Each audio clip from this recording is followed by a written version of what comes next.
অধ্যাপক মিয়া গুলাম পড়ুয়ার অভিযোগ করেছেন যে শেখ হাসিনার নির্দেশে ছাত্র জনতার আন্দোলনে নির্বিচারে গুলি চালিয়ে নারী, পুরুষ, শিশু, কিশোর এমনকি গর্ভবতী মায়েদেরও হত্যা চালিয়েছে।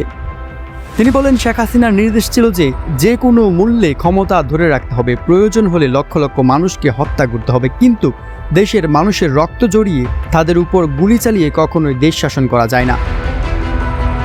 ছাত্র জনতার ঐক্যবদ্ধ আন্দোলনের মুখে মাত্র ৩৬ দিনের মধ্যে শেখ হাসিনা ক্ষমতা ছাড়তে বাধ্য হন এবং দেশ ছেড়ে পালিয়ে যান।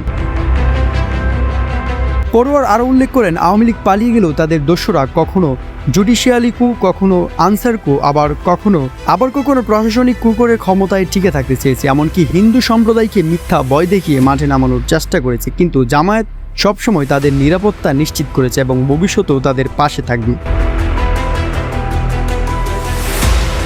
পড়ুয়ারের ভাষ্য, শেখ হাসিনার নির্দেশে যাদের রক্ত জড়ানো হয়েছে তাদের ন্যায় বিচার নিশ্চিত ছাড়া দেশের শান্তি প্রতিষ্ঠা সম্ভব নয়।